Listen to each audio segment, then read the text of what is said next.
Hello, namaskar, adab, sat sri akal. My name is Gurbaksh Matharu and I'm an Indian classical musician based in London.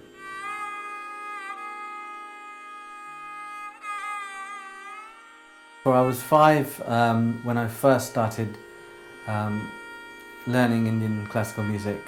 I had a break after that for about 3 or 4 years and really got into it seriously at the age of about 10 years old. And since then, I guess it's been non-stop in one way or the other. So it's been 30 years now since I've been playing and performing and learning music.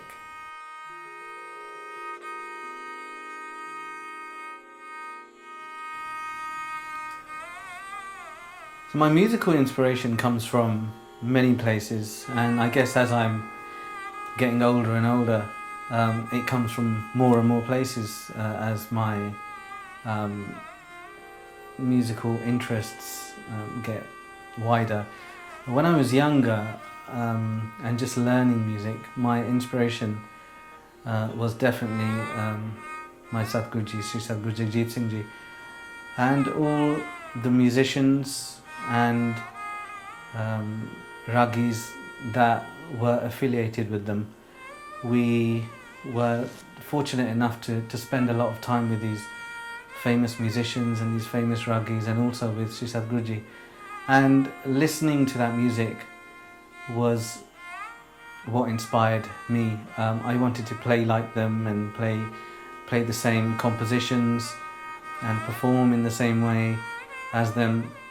So that would definitely be on the top of my inspiration list, is Satguruji and all the artists affiliated with them, such as Ustad Amjad Ali Khan, Pandit Rajan Sajan Mishra Ji, Ustad Vilayat Khan Sahab, and many other great stalwarts. But also when it comes to the Namdari music fraternity, we have great Ustads like Ustad Gurdev Singh Ji, Ustad Harbhajan Singh Ji, and Ustad Baljit Singh Ji. So all these people were people that we grew up either listening to in concert or listening to at the Gurdwara, and if it wasn't at the Gurdwara, we would be listening to sort of really old VHS video recordings of them or cassette recordings. And my childhood memories of this Kirtan are really what inspire me, and I just remember always being in the car and wanting to play this music on the cassette players, and people or my siblings sometimes getting fed up with me always kind of hoarding or hogging the cassette player and playing what I enjoyed.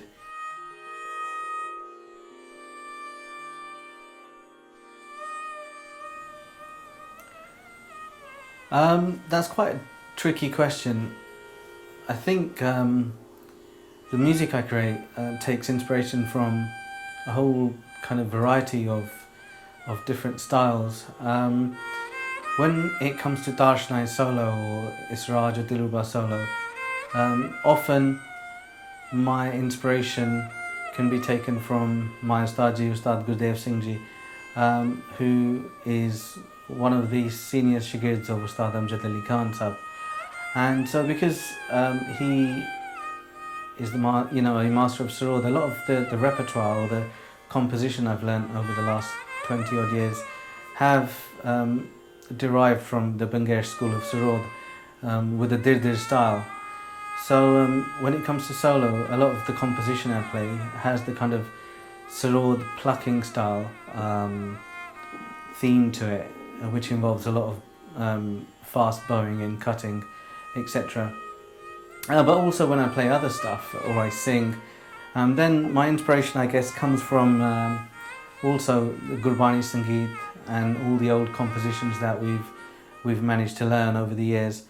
And sometimes it can just be a case of we don't know where it comes from, because somewhere in the back of your head or in the back of your mind you have all these compositions stored, and if you produce something new, you sometimes realise that you've taken a little bit from one place and a little bit from another place, and you might have heard something somewhere else in a concert hall or another fellow musician play something, and it just sometimes magically comes together It's the thought process is not always something I manage to explain very clearly.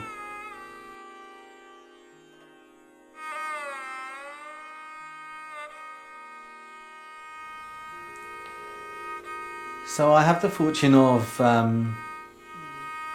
having learnt from a whole range of teachers, some of them formally and some of them informally. When I was 5, my first teacher was Ustad Seetal Singh Staraji, who used to come to our local Gurdwara and give us harmonium lessons and teach us some basic shabads. I remember learning 1 or 2 shabads from them. And in fact, it was one of their shabads that was my first ever performance at the age of about 7. After that, I learnt from one of my uncles, the Lorjan Singh Bimbra, for I think it was about 6 months, and then he moved to America, and that ended. I had a small break then, and then at the age of about 10 or 11 years old, I got my Tarshenai, and I began taking kind of formal lessons from one of my Ustad Gurbaksh Singh Channa, who used to live in not too far from my house. It's quite a long-winded story. I had been asking my parents for a couple of years for a Tarshenai, and my granddad in those days used to go to India once a year, and they for a couple of years didn't buy me a Tarshenai, and they just used to say, "Oh, you're just gonna play it for a month or 2 and waste the money, or leave the Tarshenai, you're not going to be serious." So in those days I used to do a little bit of archery, nothing too professional, but I used to make my own sort of bows and arrows. And in wanting a Tarshenai for so long and not being able to get one, I used to get the bow and sit on the floor and use the arrow and kind of pretend I was playing the Diluba or the Israj Tarshenai. And when my parents saw that, they kind of gave in and said, "Okay, we'll get you a Tarshenai then." So after a couple of years of kind of asking for one, my granddad went to India, as he did every year, and ordered me a Tarshenai. And something happened on the way back from India when he was flying, and when he stopped, it wasn't a direct flight in the transit, and my instrument got mixed up with someone else's parcel. So I ended up receiving a massive bowl of fruit instead of my Tarshenai.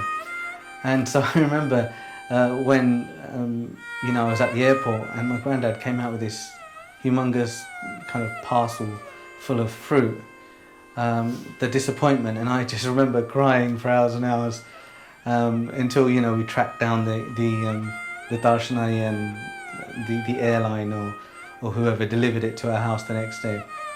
And then my formal training with Ustad Gurbaksh Singh Channa started after that.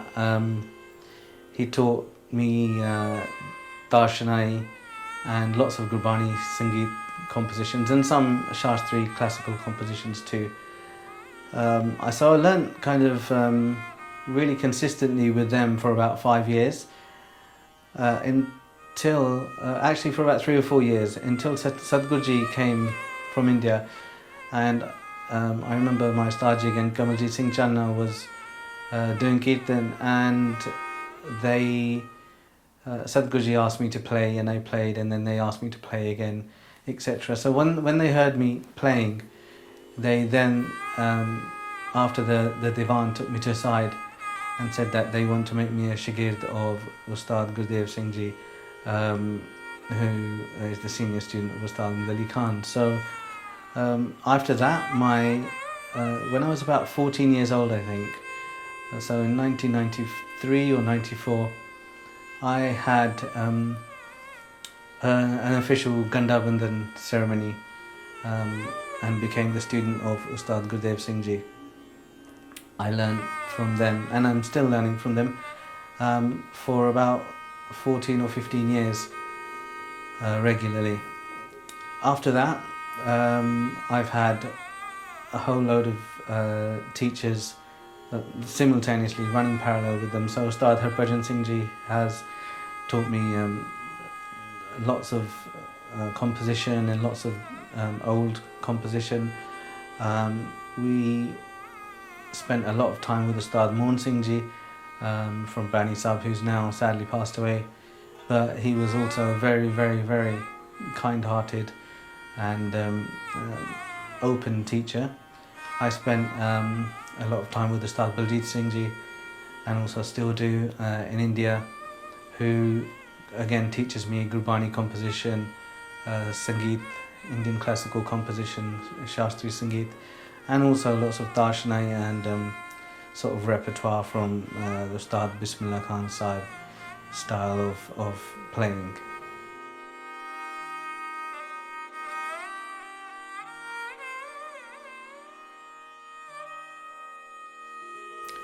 I have a degree in economics, a Bachelor of Arts. When I got that in 2001, I began a career in finance, and I worked in finance for about 2.5 years until I decided I really didn't like it. So I then started to work with my brother, and we had a property development business. We did that for 10 years. After that, I took a couple of years out, and in 2008 I trained to be a secondary school and sixth form teacher. So I then taught for 11 years in a secondary school and sixth form, teaching design technology and occasionally a little bit of music, because the GCSE syllabus had a small section based on Rag Des, and some of the music teachers used to come to ask me about it.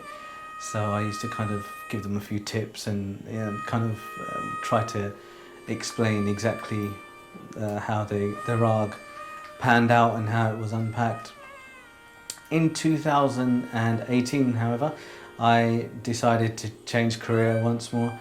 And I hadn't planned to change career. I planned to have a break from teaching, take a break for about 6 months. But I then started teaching as a full-time music teacher and performing a little bit more than I had so in the past years, just because of all the work commitments I used to have.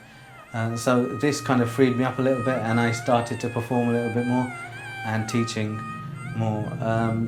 And it just kind of snowballed from there, and from wanting a 6-month break, I've now been about 2 years as a full-time musician.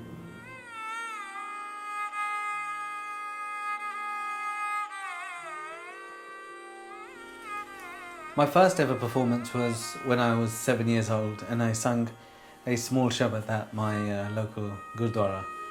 After that I took a break. Didn't really have many music lessons, and then was kind of not that interested until I started learning seriously at the age of 10.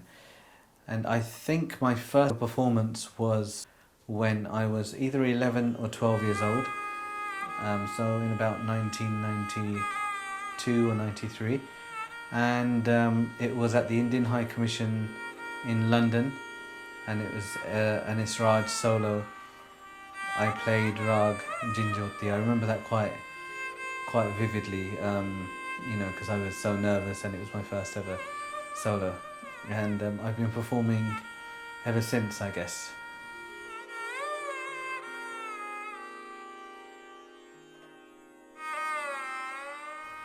I think it was never really anything that crossed my mind, to be honest. It was just something I started to learn music. I enjoyed music.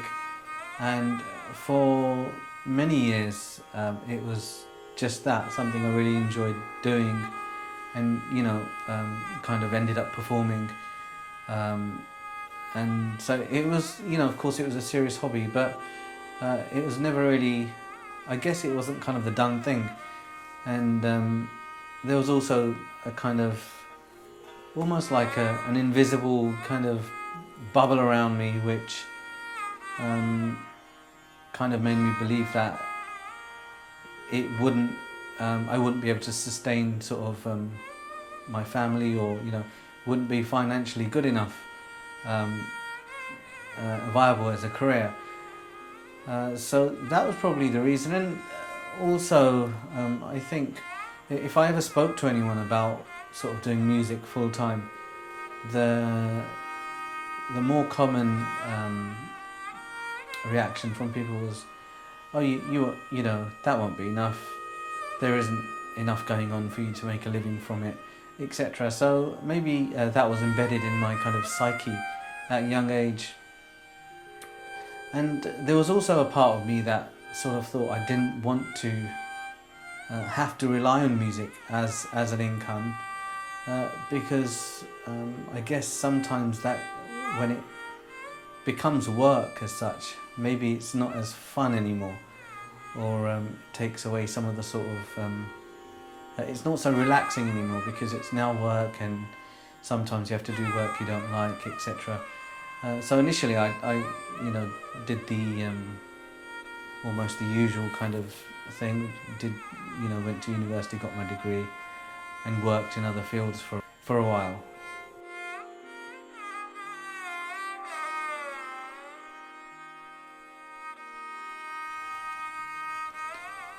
When I was doing music kind of on a part-time basis, and I had my full-time job as a school teacher or in property or all the things I did before, some of the most challenging things were, of course, making yourself available and bookable for concerts. Sometimes you simply couldn't make it because you had other commitments, and sometimes even if you didn't have commitments, but you were just, or I was too tired from just the day-to-day 9 to 5 work. So that's one of the real challenging things, if not the most, because you don't get to put yourself out and around on the scene as much. The other thing is, of course, practice. It's a well-known saying in especially Indian classical music, but I guess in other art forms too, that you can never practice enough. And holding down a 9 to 5 job obviously takes a massive chunk of your day away, and a lot of your energy away as well. So sometimes you'd go days, or sometimes even a week or so without even opening your instrument, taking it out of the box and practicing. So those are some of the challenges that faced me quite a lot. It's like a vicious cycle, because the more you don't practice, the less you feel like performing anyway. And when people ask you to perform, often you just say, "No, I'm too busy," or because you haven't put in the hours. So there is that kind of real strain, which makes it difficult. But I must say, it's not impossible. And nowadays, I think maybe more than often, that there are more artists and performers who are actually holding down a full-time job in a different field, and are performing music, practicing, teaching on a part-time basis, and doing an absolutely fantastic job of it. So I think that's just absolutely brilliant for them and for the art as a whole.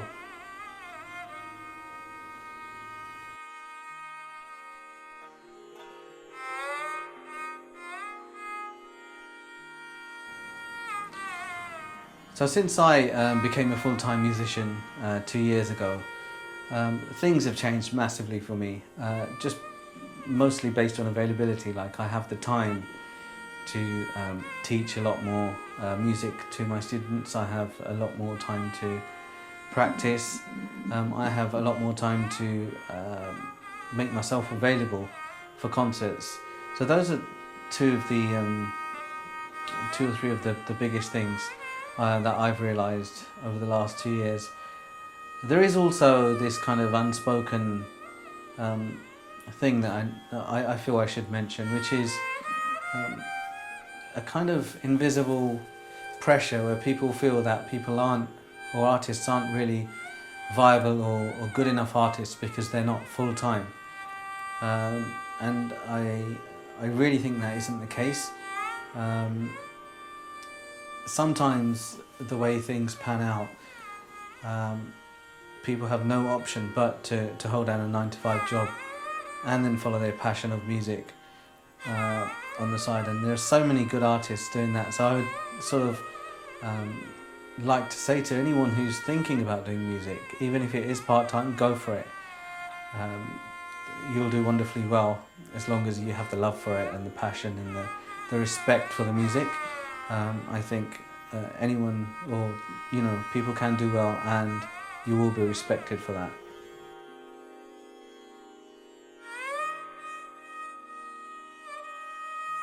Do it. My advice would be do it. Don't wait around.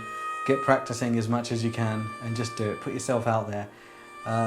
There are so many organisations now who are there for artists, and even if you have a full-time job, as difficult as it is, obviously it's another. For people with a full-time job, it's a slight barrier to entry there, because we have to carve out time a little bit more than people who do music full-time. But do it. There's nothing stopping you. And if you do it, don't just rely on sort of other people to book you for gigs and concerts. Apply for grants, because there's so many out there. And I realised in the last year or two that there's so many grants available, and a lot of the music circle, especially Indian classical music, for some reason, they either don't know about them, or they do know about them but they feel they can't apply for them, or they don't know how to apply for them. But just do it. Even if you need to get help from somebody, apply for these grants and do it. And you can do it. Everyone can do it.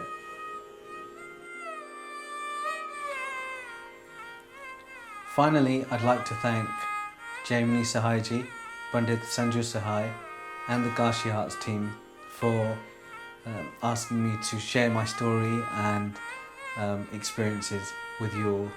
Thank you very much.